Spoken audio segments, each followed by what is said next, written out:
تو اس علم سے فائدہ اٹھایا جائے گا. تو ماہرین فلکیات کہتے ہیں کہ پاکستان میں ہفتے کے دن یکم رمضان ہونے کا کوئی امکان نہیں ہے. تو اس لیے تھوڑا اس طرح کا بیان نہ دیں جو تشویش کا ذریعہ بنتا ہے. ہمارے لیے قابل احترام ہے, کسی کی ذات پہ طنز مقصد نہیں ہے.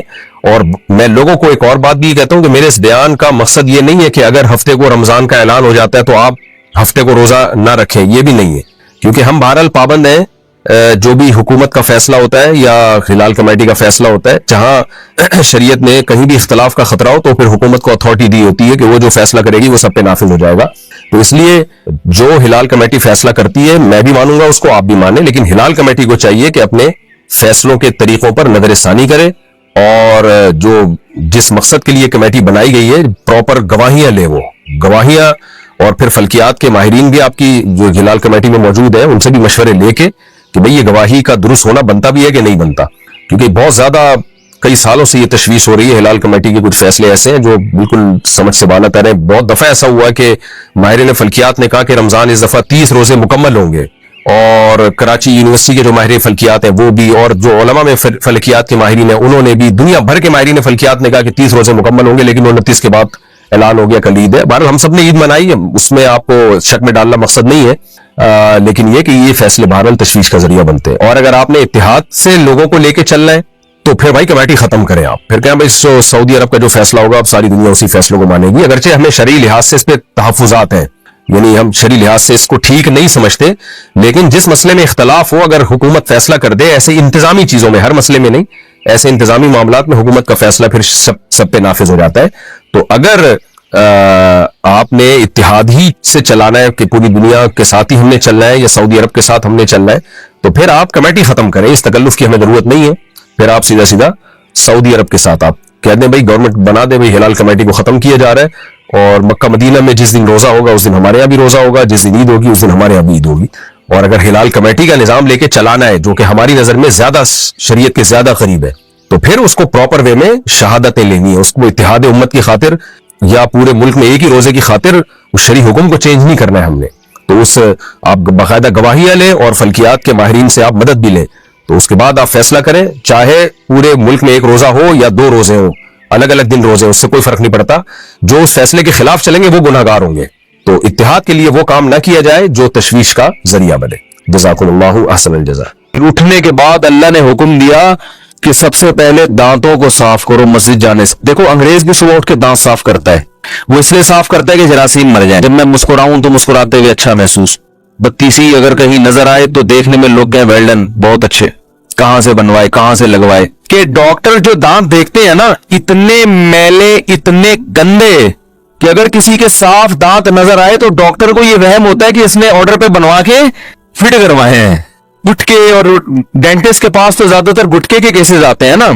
تو انگریز صبح صبح اٹھ کے دانت صاف کرتا ہے جراثیم ختم کرنے کے لیے. مسلمان صبح صبح اٹھ کے دانت صاف کرتا ہے کیونکہ اللہ کے دربار میں حاضری دینی ہے. ہمارے ہاں دانت صاف کرنا سنت ہے. اس میں نیت کیا کرنی ہے بھائی اللہ کے پاس. وہ تو خود بخود جراثیم مراسیم تو ویسے ہی مر جائیں گے نا. جراثیم کو کیا پتا اللہ کے لیے کر رہا ہے ہمیں مارنے کے لیے کر رہا ہے. وہ تو جو بھی کیمیکل ہوگا وہ تو جرمز کو مارے گا نا. لیکن ہم نیت کیا کرتے ہیں کہ اللہ ہم تیرے دربار میں حاضری دینے کے لیے جا رہے ہیں. تو اللہ نے کہا کہ میلے کچیلے دانتوں کے ساتھ مت آنا. خدا کا دربار ہے بھائی, دانتوں کو صاف کرو. تبھی نبی صلی اللہ علیہ وسلم سرہانے پہ مسواک کر کے سوتے تھے. صبح اٹھتے ہی نبی نے جو سب سے پہلا کام کرنا ہے اٹھنے کی دعا پڑھنے کے بعد دانتوں کی صفائی. کس کے لیے؟ نماز کے لیے. اس کے بعد ہاتھوں کو دھونا ہے. یہ اللہ کا ایک چیز, اللہ کا حکم ہے نا, فَوَصِلُوا وُجُوهَكُمْ وَأَيْدِيَكُمْ إِلَى الْمَرَافِقِ. اے ایمان والو جب نماز کا ارادہ کرو تو پہلے اپنے چہروں کو, حدیث میں قلی کرنے کا بھی حکم ہے, 3 دفعہ ناک میں پانی ڈال کے 3 دفعہ صفائی کی ہے. ناک کی صفائی ہو رہی ہے, کس کے پاس حاضر ہو رہے ہیں؟ یہ عبادت کا طریقہ کسی دنیا میں کسی کے پاس ہے؟ اور یہ انسان کا بنایا ہوا ہو ہی نہیں سکتا, کیونکہ انسان کے بنائے ہوئے جو ہم نے دیکھے ہیں نا ان میں یہ حسن و جمال نہیں ہے. اور محمد صلی اللہ علیہ وسلم جو نہ کسی یونیورسٹی میں پڑھے نہ اسکول میں پڑھے, وہ کیسے اتنا اچھا طریقہ نکال سکتے ہیں بھائی؟ اور ایسے عربوں کو بیان کر رہے ہیں جن کے ہاں سب سے مہنگی چیز پانی تھا, عرب میں پانی بہت کم تھا, انہیں دن میں 15 دفعہ منہ دھونے کا حکم دیا جا رہا ہے, دن میں 15 دفعہ ناک صاف کرنے کا پانی کے ذریعے حکم دیا جا رہا ہے, دن میں 15 دفعہ ان کو کلی کرائی جا رہی ہے, دن میں 15 دفعہ بازو دھونے کا حکم دیا جا رہا ہے, دن میں 15 دفعہ پاؤں دھونے کا حکم دیا جا رہا ہے. تو ایسی قوم کو جن کے پاس پانی کی بے انتہا قلت ہے, تو یہ خود علوم نبوت جو ہے نا, یہ خود دلیل نبوت ہے, نبی کی تعلیمات خود اس بات کی علامت ہے. کوئی غور کرے گا تو یہ سچے پیغمبر کی علامت ہے, یہ کسی انسان کی گڑی ہوئی چیزیں نہیں ہو سکتی. تو کیسے صبح صبح دانت صاف کیے, کلی کی, غرارے کیے, ناک میں 3 دفعہ اچھی طرح سے پانی ڈالا, پھر 3 دفعہ اچھی طرح سے چہرے کو دھویا, اور وہمی نے 36 دفعہ دھویا. اگر وہمیوں کو بھی آپ شامل کر لیں تو پھر تو صفائی ہی صفائی ہے. پھر جناب بازو دھوئے, پھر سر کا مسا. سر کو دھونے کا حکم کیوں نہیں دیا؟ کہ ایک کام پوری زندگی کرنا ہے تو دھونے میں ٹینشن زیادہ ہے. بال آپ نے رکھے ہوئے, سکھانے پڑیں گے, آپ کو ٹائم لگے گا, اس میں سردی ہے, بعض دفعہ بیمار ہو جاتا ہے. تو آسان, یعنی صفائی کو بھی پیش نظر رکھا جا رہا ہے اور آسانی کو بھی. کتنی ٹینشن میں نہ ڈال دو ٹینشن. تو سر کے بارے میں کب مسا کر لو. پاؤں کو دھونے کا حکم دیا, اور پھر اس کے بعد مسجد میں آتے ہیں.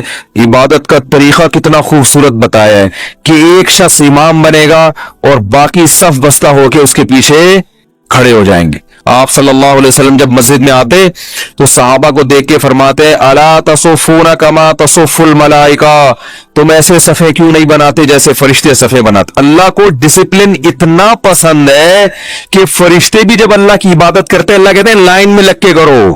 تو صبح صبح ڈسپلن سکھایا جا رہا ہے کہ نہیں سکھایا جا رہا؟ اور جتنا بد نظم مسلمان ہے دنیا میں, اتنا بولتے کیوں نہیں بھائی؟ کوئی کام لائن میں لگ کے نہیں ہوتا, کوئی کام.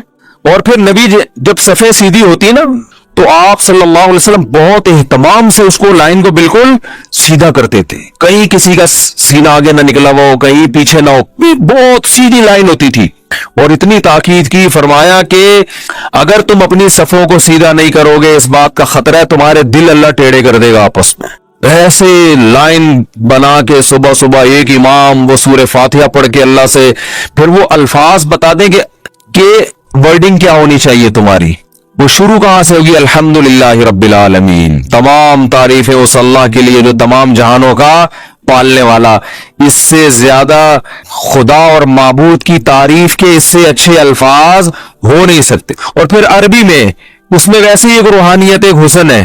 میں کہتا ہوں اگر اللہ ہمیں عبادت کا حکم دیتا کسی اور زبان میں, وہ چاشنی جو مزہ الحمدللہ رب العالمین کہنے میں ہے, خدا کی قسم یہ عربی میں ہی مزہ آئے گا, کسی اور زبان میں یہ لذت اور چاشنی ہے ہی نہیں. عربی تو ایسی زبان ہے, گالیاں بھی دے رہا ہوں نا, لوگ ہاتھ اٹھا کے دعا مانگنا شروع کر دیتے. وہ ایک آدمی نے کہیں لکھا ہوا تھا نا عربی, تو جا کے چوم رہا تھا, اس نے کہیں لکھا ہوا یہاں لیٹرین ہے, بیت الخلا یہاں. وہ ایک آدمی کہیں گالیاں دے رہا تھا عربی کسی کو, واللہ انت, اب تو میں گالیاں تو نہیں دوں گا نا یہاں بیٹھے. تو وہ دوسرا کہتا ہے پاکستانی, کیا میرے لیے بھی دعا کرنا ہے یار, آپ اس کے لیے اتنی دعائیں دے رہے ہیں. زبان میں لذت ہے, چاشنی ہے. آپ دیکھو امام حرم جب عربی میں دعا مانگتے ہیں, کیا خوبصورت اس میں ایک عجیب نورانیت پیدا ہوتی ہے. وہ اردو, پشتو, پنجابی میں نہیں ہو سکتی, وہ انگلش میں نہیں ہو سکتی. ایسی زبان کی اللہ نے سلیکشن کی. آپ دوسری زبانوں کو اٹھا, ہندو کی دیکھ لو, وہ چاشنی, وہ لذت نہیں ملے گی آپ کسی بھی زبان میں نہیں ہے. قرآن عربی میں انسان پڑھتا ہے. سورہ مریم دیکھو, کاف ہا یا عین صاد, ذکر رحمت ربک عبدہ زکریا اذ نادى ربہ نداء خفیا قال رب انی وہن العظم منی واشتعل الرأس شیبا ولم اکن بدعائک رب شقیا. ایسے خوبصورت الفاظ ہے کہ جب حضرت جعفر طیار نے نجاشی بادشاہ کے سامنے سورہ مریم پڑھی ہے نا, وہ پھوٹ پھوٹ کے رونے لگا. اس کی داڑھی تر ہو گئی, بھیگ گئی داڑھی. جتنے پادری بیٹھے تھے سارے رونے لگے. میرا جو جمعے کا خطبہ ہے نا, انٹرنیٹ پہ پہلے ڈالا ہوا تھا, ہم نے نکال دیا. پھر وہ اس کے نیچے انگریزوں کے کمنٹس میں نے دیکھے کہ یار ہمیں ایک لفظ بھی سمجھ میں نہیں آ رہا, مگر یہ مزہ بہت آ رہا ہے اس کو سننے میں. گوروں کے کمنٹ میں نے خود پڑھے ہیں, وہ عربی کا خطبہ, تو وہ خطبہ سمجھ میں نہیں آ رہا, پھر بھی مزہ. اور یہ مزہ وہ نہیں ہوتا جو موسیقی میں ہوتا ہے. موسیقی کی لذت اور طرح کی ہے, اور روحانیت کی جو لذت ہے وہ بالکل اس سے الگ ہے. تو خطبہ ہے, کوئی گانا تھوڑی ہے جو اس میں کوئی لذت ہو. کتنے لوگ ہیں تبلیغی جماعتیں جب باہر جاتی ہیں وہ بتاتے ہیں ایسے واقعات کہ کوئی ہم نے گوروں کو قرآن سنتے ہوئے دیکھ. یہ جو قاری عبد الباسط تھا نا, ضیاء الحق ان کو اپنے ساتھ لے جایا کرتے. ضیاء الحق اپنے ساتھ قاری عبد الباسط کو لے کے جاتے تھے. رشیا لے کر گئے ہیں اپنے ساتھ. قاری عبد الباسط نے وہاں تلاوت کی ہے. رشین دہریے جن کو قرآن کا ایک حرف بھی سمجھ میں نہیں آیا, لیکن ہم چھوٹے تھے اس وقت یہ خبر مشہور ہوئی تھی, کئی دہریے مسلمان ہو گئے کہ یار یہ کیسا کلام ہے یار, اس میں کیا لذت ہے. یہ 1400 سال پہلے اتنا خوبصورت کلام, اور جو پیش کر رہے ہیں وہ لکھنا پڑھنا بولو نہیں جانتے, اور اس کو روزہ رکھتے ہیں. اس روزے میں جسمانی حکمتیں بھی اللہ نے رکھی اور روحانی حکمتیں بھی اللہ تعالیٰ نے رکھی. جسمانی حکمتیں, یہ جسم کی زکوٰۃ ہے. آپ کو اللہ تعالیٰ روزوں کی برکت سے صحت عطا کرتے ہیں, بہت ساری بیماریوں سے نجات مل جاتی ہے. اور روحانی برکتیں کیا ہیں؟ انسان کے لیے دنیا میں سب سے مرغوب چیز خوراک ہے. خواہشات کی دو قسمیں ہوتی ہیں. ایک خواہشات وہ ہوتی ہیں جن کا آپ کی باڈی سے تعلق ہے, جو باڈی کی نیڈ ہے. ایک خواہشات وہ ہوتی ہیں جو اوپر کی خواہشات ہیں. لگژری لائف, گاڑی بنگلہ, اچھی ڈریسنگ, دیکھنے میں اچھا نظر آؤں, عزت ہو سوسائٹی میں, دولت ہو میرے پاس. یہ جو پہلی قسم کی خواہشات ہیں نا, جو آپ کی باڈی کی نیڈ ہے, یہ بہت ڈینجرس ہوتی ہیں. یہ 3 قسم کی خواہشات ہیں. ایک کھانے کی خواہش, پینے کی خواہش, اور ایک جنسی خواہش جسے کہا جاتا ہے, مرد اور عورت کی ایک دوسرے کی طرف اٹریکشن. یہ تینوں قسم کی خواہشات ہماری باڈی کی ریکوائرمنٹ ہے, یہ جسم کی چاہت ہوتی ہے. یہ خواہشات پوری نہ ہو تو ہماری باڈی متاثر ہونا شروع ہو جاتی ہے. اچھا, کچھ خواہشات ہوتی تو باڈی کی ہیں, وہ نیچرل نہیں ہے. خواہشات تو سمجھ گئے نا کتنی قسم کی ہوتی ہیں؟ 2 قسم کی نا. ایک باڈی کی ریکوائرمنٹ, باڈی کی نیڈ, اور ایک باڈی کی نیڈ نہیں ہے, یعنی جسم کا تقاضا نہیں ہے, بلکہ وہ ہماری جسم سے ہٹ کے خواہشات ہوتی ہیں. جیسے لگژری لائف ہے نا, ہر آدمی چاہتا ہے میری لائف کیسی ہو, لیکن ایسا نہیں ہوتا کہ لگژری لائف کی آپ کے پیٹ کو کوئی بھوک لگ رہی ہو, وہ خواہش پوری نہیں کریں گے تو باڈی کو کوئی نقصان ہو رہا ہو. جو باڈی کی نیڈ ہے نا, جیسے کھانا پینا, یہ تو اگر نہیں کریں گے تو باڈی مسلسل تڑپتی رہے گی, مسلسل احتجاج کرتی رہے گی. اور ان خواہشات کو پورا کرنا بھی ضروری ہے. نہیں کریں گے تو بالآخر باڈی آہستہ آہستہ ڈیمیج ہونے کی طرف جائے گی اور مر جائیں گے ایک دن. آپ کو اگر گدا نہیں ملتا سونے کے لیے, اچھا انہی باڈی کی خواہشات میں ایک نیند بھی ہے. ہم 4 قسم کی خواہشات شامل کر لیتے ہیں. نیند ہے, کھانا پینا, اور جس کو جنسی خواہش کہتے ہیں. یہ اتنی ڈینجرس ہوتی ہے. جیسے نیند کی خواہش کو آپ دیکھ لو, اب گدے پہ سونا یہ باڈی کی نیڈ نہیں ہے, یہ کیا ہے, ایک لگژری لائف انسان گزارنا چاہتا ہے, اس کا تقاضا ہے کہ میرا گھر اچھا ہو, ایئر کنڈیشن روم ہو, اور ٹائلیں لگی ہوئی ہو, اور فانوس لگے ہوئے ہو. لیکن جب آپ کو نیند آئے گی تو جو گدے پہ سونے کے عادی ہیں ان کو فرش پہ نیند نہیں آئے گی. لیکن چونکہ نیند آپ کی باڈی کی نیڈ ہے, ایک وقت آئے گا کہ باڈی کہے گی میں نے سونا ہے, سونا ہے, سونا ہے, سونا ہے. آپ کہیں گے میرے پاس سونے کے لیے گدا نہیں ہے, نہیں سو سکتا, نہیں سو سکتا, نہیں سو سکتا. بالآخر پھڈا ہوتے ہوتے جو باڈی کی نیڈ ہے نا وہ غالب آ جائے گی. لگژری جو آپ کی چاہت ہے اس پہ باڈی غالب آ جائے گی آپ کی, اور آپ کانٹوں پہ بھی سو جاؤ گے. جس کو نیند نہ آتی ہو نا اس کو جاگنے دو, بول تو نہیں سوئے گا, دیکھو اس کا باپ بھی سوئے گا پھر, کیونکہ یہ خواہشات دماغ پر مسلط ہو جاتی ہیں. کیونکہ ضرورت ہے, نہیں تو مرے گا, نہیں سوئے گا تو کیا ہوگا. 1 ہفتہ کھائے پیے بغیر انسان زندہ رہ سکتا ہے, میڈیکل سائنس کہتی ہے. 1 ہفتہ سوئے بغیر زندہ نہیں رہ سکتا. اس لیے یہ اللہ مسلط کر دیتے ہیں کہ تیرا باپ بھی سوئے گا. تبھی آپ نے دیکھا ہوگا ڈرائیونگ کے دوران ڈرائیور سو جاتا ہے, حالانکہ اس کا سونے کا بالکل موڈ نہیں ہوتا, اور ایسا سوتا ہے کہ اپنے ساتھ سارے پیسنجر کو بھی ہمیشہ کے لیے سلا دیتا ہے. تو یہ چیزیں اللہ نے مسلط کی ہوئی, بھائی یہ تمہاری خواہش میں نہیں ہے. ورنہ بڑے لوگ کہتے ہیں ہمارے پاس ٹائم نہیں ہے, اگلے مہینے ہم سوئیں گے, اس دفعہ ہمیں آفس کا بزنس کا کام ہے بہت. تو یہ جو جسمانی خواہشات ہیں نا, جسمانی خواہشات, ان سے ہاتھ کھینچنا آسان کام نہیں ہے, کیونکہ باڈی کو ضرورت ہے. تو باڈی ہماری مسلسل ڈسٹرب ہوتی رہتی ہے, اب آپ کو جب بھوک لگ رہی ہے تو باڈی کیا کہے گی؟ روٹی دو، کھانا دو، کہے گی نا، خوراک چاہیے. تو کیا یہ 2-3 دفعہ کہنے کے بعد چپ ہو جائے گی کہ بھئی یہ تو کھلا نہیں رہا تو چلو؟ اچھا، یہ جو جمعے کے دن سورہ کہف پڑھنے کی فضیلت ہے، تو یہ جمعے کی رات کو اگر کوئی پڑھ لے تو بھی یہ فضیلت حاصل ہو جائے گی. تو کیونکہ روایات میں جمعے کی رات کا بھی تذکرہ ملتا ہے اور جمعے کا بھی تذکرہ ملتا ہے. الحمدللہ الذی، تمام تعریفیں اس اللہ کے لیے ہیں، انزل علی عبدہ الکتاب، جس نے اپنے بندے پر کتاب کو نازل کیا، ولم یجعل لہ عوجا، اور اس کتاب میں اس نے کوئی کجی نہیں رکھی. یہ قرآن کا کمال ہے. آپ الحمد سے لے کے والناس تک پڑھیں، 2 اور 2 4 کی طرح اس کی آیتیں اور اس کے مضامین سمجھ میں آتے ہیں. قرآن کے علاوہ کوئی بھی مذہبی کتاب آپ پڑھ لینا تو آپ کو سمجھ میں نہیں آئے گی کہ یہ کیا کہا جا رہا ہے اس میں، اور وہ باتیں نیچر کو اپیل بھی نہیں کریں گی، اور انسان وسوسوں کا شکار ہو جائے گا اور مصیبت میں پڑ جائے گا. لیکن قرآن کے دعوے کتنے واضح ہیں، اور دعووں میں تناقض نہیں ہے. قرآن نے کہا خدا ایک ہے، ہر جگہ یہی کہا کہ ایک ہے. محمد صلی اللہ علیہ وسلم کو کہا کہ نبی ہیں، بشر ہیں، بشر ہیں، نبی ہیں. تو بشریت کو ثابت کیا قرآن نے. جہاں نبی صلی اللہ علیہ وسلم سے اوٹ پٹانگ معجزوں کا مطالبہ کیا گیا تو بتا دیا گیا میں بشر ہوں. ایک ہی دعویٰ رہا ہے مسلسل شروع سے آخر تک. اور آخری نبی ہونے کا جب دعویٰ کیا گیا تو آخری ہی، یہ نہیں کہ پھر قرآن میں اشارے دے دیے کہ کوئی اور نبی بھی آئے گا. تو تناقض نہیں ہے قرآن میں. نماز کو فرض کیا تو نماز فرض ہے. تو یہ جتنے مضامین، پھر اخلاقیات کی جو تعلیم دی وہ تعلیم سیم ہے. تو یہ ہے کہ عوج نہیں ہے، بالکل نیچر کو اپیل کرنے والی 2 اور 2 4 کی طرح صاف ستھری باتیں ہیں قرآن مجید میں. یہ خود قرآن کا ایک بہت بڑا معجزہ ہے. آپ کبھی بھی کسی جھوٹے آدمی کو جب سنیں گے نا، اس کی باتوں میں ٹکراؤ بہت ہوگا. میں ایک دفعہ تحقیق کر رہا تھا، یہ منکرین حدیث جو ہیں جنہوں نے کہا، دعویٰ کیا کہ حدیث حجت نہیں ہے، تو ہمارے شیخ حضرت مفتی رشید احمد صاحب رحمہ اللہ تعالی نے اصل الفتاوی کی 2 جلد میں ان کے خلاف بہت کچھ لکھا ہے.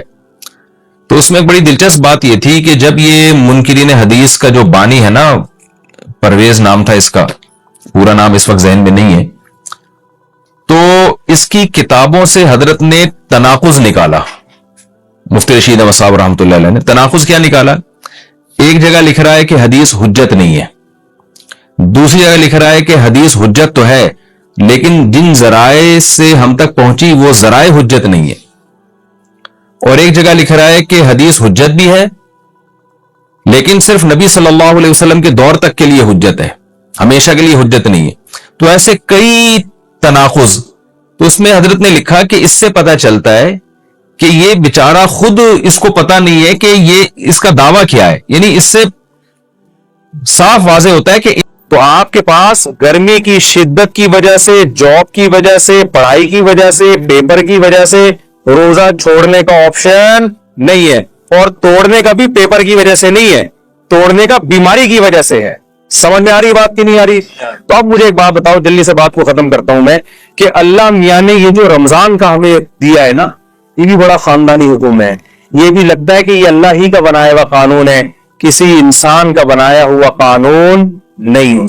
ایک دور تک ہم سنتے رہے، میں بچپن میں ڈاکٹروں سے سنا کرتا تھا کہ ہمیں ہر تھوڑی تھوڑی دیر میں نہ کچھ کھانا چاہیے، ایک دم پیٹ بھر کے نہیں کھانا چاہیے. مجھے شروع سے یہ بات میری کھوپڑی میں نہیں آتی تھی، یہ نیچر کے خلاف ہے. ڈاکٹر صاحب کے پاس گئے، میرا پیٹ خراب ہے، انہوں نے کہا، ڈاکٹر صاحب نے کہا کہ دیکھیں تھوڑا سا کھائیں دھونے والے، پھر آدھے گھنٹے بعد پھر تھوڑا سا کھائیں، 2 یا 3 جتنے افورڈ کر سکیں، پھر تھوڑا کھائیں. میں نے کہا ڈاکٹر صاحب ہماری بکری کو تو میں نے اس اسٹائل میں دیکھا ہے، کبھی کسی انسان کو میں نے اس طرح کھاتا ہوا نہیں. اگر یہ نیچرل ہوتا تو سب سے پہلے محمد صلی اللہ علیہ وسلم کا طریقہ ہوتا، جو اللہ کے پیغمبر تھے. آپ کا کوئی کام نیچر کے خلاف نہیں تھا. وہاں تو 2 کھانے ملتے، ناشتہ بھی نہیں ملتا ہمیں، بک رہتا ہوا عشیہ. آپ صلی اللہ علیہ وسلم دوپہر سے پہلے کھایا کرتے تھے صحابہ کے دور میں، اور مغرب کے بعد کھایا کرتے تھے. یہ 2 ٹائم تھے کھانے کے. ناشتے کا لفظ عربی ڈکشنری میں آپ کو نہیں ملے گا، حالانکہ عربی بڑی فصیح اور بلیغ زبان ہے. فطور جو آج عربی میں ہے یہ جدید عربی میں ہے، فطور ناشتے کو کہتے ہیں. قدیم عربی میں ناشتے کا لفظ بولیں نہیں. بلکہ میں اور آپ کی جنرل نالج کے ایک بات بتاؤں، انگریز کے بر صغیر میں آنے سے پہلے آپ کو اپنے باپ دادا کی ڈکشنری میں بھی ناشتے کا لفظ نہیں ملے گا. یہ انگریزوں نے ناشتہ متعارف کروایا ہے. سمجھ میں آ رہی ہے بات کہ نہیں آ رہی؟ تو یہ تھا ہی نہیں, یہ مسلمانوں میں آیا گوروں کے آنے کے بعد ہے. چائے بھی, سگریٹ بھی, گٹکے بھی, پان بھی, یہ ساری چیزیں یہ انگریزوں کے آنے کے بعد آئی ہیں, ورنہ مسلمان کلچر ان تمام چیزوں سے کیا تھا, پاک تھا. وہ جانتے ہی نہیں تھے یہ کیا ہو. تو چائے پیے نہ, میں بھی پیتا ہوں, میں یہ نہیں کہ چھوڑ دیں آپ, پیے نہ پیے وہ آپ کا ہیڈیک ہے. بتانے کا مقصد یہ کہ یہ ساری چیزیں یہ بعد میں آئی ہے, یہ ہمارا کلچر نہیں ہے. تو ان میں ناشتہ بھی بعد میں آیا ہے. 2 ٹائم کا کھانا ہے. آپ سنیں ڈاکٹر یہی کہہ رہے ہیں کہ 2 ٹائم کھایا کرو, تمیز کا کھانا یہی ہوتا ہے 2 ٹائم کا. واللہ عالم, یہ ڈاکٹروں کی فیلڈ ہے کہ ڈاکٹر صاحب سے ہی پوچھیں آپ. تو اب آپ کو پتا ہے مسلم فاسٹنگ کے نام پہ ایک بڑی تحریک چل رہی ہے ڈاکٹروں کی طرف سے. 16 گھنٹے کی فاسٹنگ, خاص طور پہ جن کے ویٹ زیادہ ہیں. زیادہ تر تو کے ویٹ کیا ہیں, زیادہ ہی ہے نا, کیا ہے. میں نے بہت کم لوگ دیکھے کولیسٹرول کی کمی ہو جن میں, ایسے بہت دیکھے. اچھا آپ جتنے لوگ مر رہے ہیں, مجھے ایک بات بتاؤ, کوئی ڈاکٹر صاحب بیٹھے تو ان سے پوچھئے گا کوئی ایک بندہ دکھائیں ہسپتال میں جو خوراک کی کمی سے مر رہا ہو. کوئی ہے ایسا بندہ؟ کتنی مہنگائی ہو جائے, کتنی غربت ہو جائے, ڈالر کتنا ہی اوپر چلا جائے, پھر بھی بھوک سے مرنے والوں کا ریشو ہمارے سوسائٹی میں کم ہے, کھا کے مرنے والوں کا ریشو بہت ہے. تو ہمیں جو حکم دیا ہے نا, اس میں روحانی قوت بعد میں ہے, ہمارے جسم اور باڈی کا فائدہ پہلے. علماء ایک زبردست بات کہتے ہیں کہ مال کی زکات پیسہ ہے, باڈی کی زکات کیا ہے, بولیں روزہ ہے. جیسے مال کی زکات دینے سے حدیث میں آتا ہے کہ یہ میل کچیل ہے جو آپ کے مال سے نکل جاتا ہے, تو اسی طرح باڈی کی زکات سے بھی آپ کی باڈی کا میل کچیل کیا ہوتا ہے, روزے کے ذریعے نکل جاتا ہے. یہ اللہ کی بہت بڑی ہم پر نعمت اور رحمت ہے. اور اس میں یہ تو جسمانی فائدہ ہے, روحانی فائدہ کیا ہے, یہ بہت اہم ہے. قرآن کیا کہتا ہے, لعلکم تتقون, اے ایمان والوں تم پہ روزے فرض کیے گئے تاکہ تمہارے اندر تقوی پیدا ہو. تقوی عربی میں کہتے ہیں بچنے کو. دیکھیں آج کامیابی اسے سمجھا جاتا ہے کہ آپ کی ساری خواہشات پوری ہو جائے. یہ بہت بڑی بھول ہے. جن لوگوں کی ساری خواہشات پوری ہوتی ہیں وہ ڈپریشن کے مریض بنتے ہیں, اور بالآخر وہ خودکشی کی طرف ان کی طبیعت مائل ہوتی ہے. انسان کی باڈی کو اللہ نے ایسا بنایا ہے کہ ایک خواہش پوری ہوئی وہ 4 خواہشیں پیدا کر کے ختم ہوتی ہے. پھر وہ 4 خواہشیں پوری ہوئی تو ایسا نہیں کہ اطمینان ہو جائے, وہ 4000 خواہشیں پیدا ہو چکی ہوتی ہیں. ما قضى احد منها لبانته ولن انتهى عرب الا الى عربی. شاعر کہتا ہے دنیا میں کسی کی ایک خواہش پیدا ہوتی ہے, ہزاروں انڈے بچے دے کے جاتی ہے وہ خواہش. تو پھر ایک اسٹیپ ایسا آتا ہے کہ آپ کی ایک خواہش بھی اگر پوری نہ ہو تو آپ اسٹریس اور ڈپریشن میں جانے لگتے ہو اور آپ کو خودکشی کے خیالات آنا شروع ہو جاتے ہیں. یورپ میں آپ جائیں, جس ملک میں سب سے کم ٹینشن ہے وہی ٹینشن کا ریشو سب سے زیادہ ہے.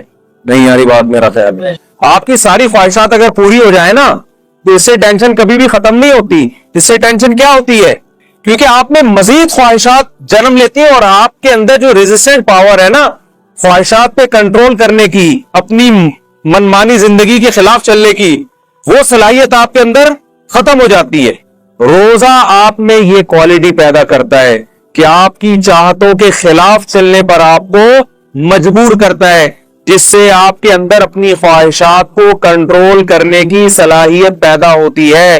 کیونکہ انسان کی جو سب سے بڑی اور نیچرل خواہش ہے نا, جسے ہر شخص بلکہ ہر جانور بھی پورا کرنا چاہتا ہے, وہ ہے کھانا اور پینا. ہر چیز انسان سے برداشت ہوتی ہے, کھانے اور پینے کی چاہت پہ کنٹرول کرنا انسان سے برداشت نہیں ہوتا.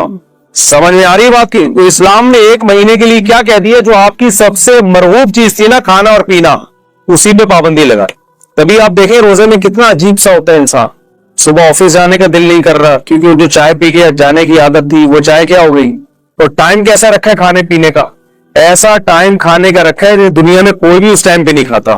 یعنی اللہ میاں نے اجازت دے بھی دی نا کھانے کی, تو ایک سحری کے ٹائم پہ کھاؤ.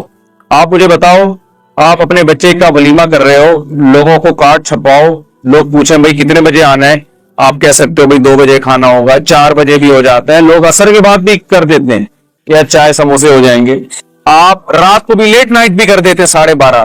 کبھی آپ نے دیکھا 3:30 بجے آپ نے کارڈ پہ چھپایا ہو, یہ ہمارے بچے کی شادی ہے, ولیمہ ہے, اور ٹائم کیا ہے صبح تو آپ کہو گے بھائی آپ کھاؤ, آپ کا بچہ کھائے, ہم اپنے گھر میں عزت کے ساتھ سو رہے. کتنی ٹینشن دے دی اللہ تعالیٰ نے کہ کھانے کی ٹائمنگ ایسی رکھی ہے کہ دنیا میں کوئی بھی اس ٹائم پہ کھاتا نہیں ہے, تاکہ یہ اپنی خواہشات کے خلاف چلے. 1 مہینہ کی یہ ٹریننگ ہے. اور ایک گورے نے بتایا, ہمارے ایک ریلیٹو, گورے نے پوچھا نا تم روزہ کیوں رکھتے ہو؟ انہوں نے کہا کہ یار پوری دنیا کے مسلمان رکھتے ہیں. اس نے کہا یار یہ عقل سے بالاتر ہے کہ اتنی ٹینشن, کروڑوں لوگ 1 مہینے تک, جبکہ گورنمنٹ کی طرف سے کوئی لا بھی نہیں ہے, اس پر عمل کیسے کر لیتے ہیں؟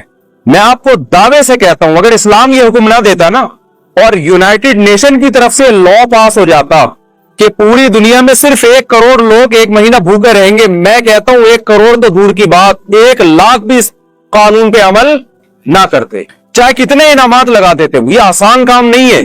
یہ محمد صلی اللہ علیہ وسلم کی صداقت کا پر لوگوں کو اطمینان ہے کہ آپ نے جو آرڈر دیا یہ آرڈر کس کی طرف سے ہے؟ خدا کی طرف سے. تو یہ جب تک اللہ کا کانسیپٹ نہ ہوتا اور اللہ کے اجر کا تصور نہ ہوتا, کروڑوں لوگوں کا 1 مہینے تک قرضہ مانگنے کے لیے جاتے ہو, کسی ذاتی ضرورت سے لیے جاتے ہو, تو کیا بھونپو ہاتھ میں لے کے جاتے ہو؟ اس کو بھونپو کہتے ہیں نا, وہ جو اسپیکر ہوتا ہے.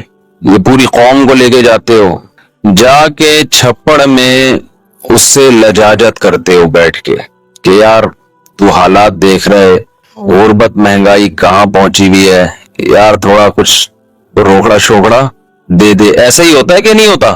تو دعا کا جو اللہ نے اصول بتایا ہے قرآن مجید میں, ادعوا ربکم تضرعا وخفیا, اپنے رب کو پکارو عاجزی کے ساتھ اور چپکے سے. تو دعائیں کرنا سیکھیں. مسئلہ سارا مسلمان کے ساتھ یہ ہے کہ اس کا ہر ایک کے ساتھ کنیکشن. جی بیٹا, اچھا میں پڑھ لوں گا دعا کے لیے, ٹھیک ہے. مسئلہ مسلمان کے ساتھ یہ ہے کہ اس کا اللہ تعالی سے کنیکشن کیا ہو گیا ہے؟ کمزور. اسی سے سارے مسائل کھڑے ہو رہے ہیں. تو دیکھو آج کے اس بیان میں نا جو بات سیکھنے کی ہے, میرے لیے بھی آپ کے لیے بھی, جو میں جتنی باتیں کرتا ہوں میں اس میں سب سے پہلے اپنے آپ کو خطاب کر رہا ہوں. میرا کبھی یہ دعویٰ نہیں ہے کہ جو باتیں میں کر رہا ہوں تو وہ مجھے ضرورت ہی نہیں ہے. اور بھائی میں سب سے پہلے اس کا خود محتاج ہوں کہ اللہ مجھے عمل کی توفیق دے. اس لیے میرے یہ بیان نہیں ہوتے, یہ تکرار ہوتی ہے. مل بیٹھ کے کچھ نصیحت کی باتیں شیئر کر لیتے ہیں جو ہم سب بھولے ہوئے ہیں, مجھ سمیت. آپ کہہ سکتے ہیں جب مل بیٹھ کے باتیں شیئر کرتے ہیں تو پھر نیچے بیٹھ کے گپ شپ لگائیں, اوپر کیوں بیٹھے ہوئے؟ تو وہ اس لیے بیٹھا ہوں اوپر کہ نظر آ جاؤں سب کو میں آرام سے. نیچے بیٹھوں گا تو نظر نہیں آؤں گا, اس لیے مجبوری میں اوپر بیٹھا ہوں. میں سمجھتے ہیں اس لیے نہیں بیٹھا کہ میں نصیحت کرنے والا ہوں تو میں کو بہت نیک آدمی ہوں, تو میں چونکہ بڑا آدمی ہوں تو میرا مقام بہت عظیم انسان ہوں میں. وہ عظیم تو قیامت میں پتہ چلے گا بھائی, عظیم کون ہے اور وسیم کون ہے. یہ کب پتہ چلے گا؟ قیامت میں پتہ چلے گا عظیم کون ہے اور وسیم کون. دنیا میں تو کچھ بھی ہو سکتا ہے. تو اس لیے ہمارا سب سے بڑا مسئلہ کیا ہے آج؟ جو ڈپریشن, اسٹریس, بیماریاں, پریشانیاں, ناکامیاں اور ٹینشنیں, ان کی بڑی وجہ یہ ہے کہ ہمارا اللہ سے کنیکشن کیا ہو گیا ہے؟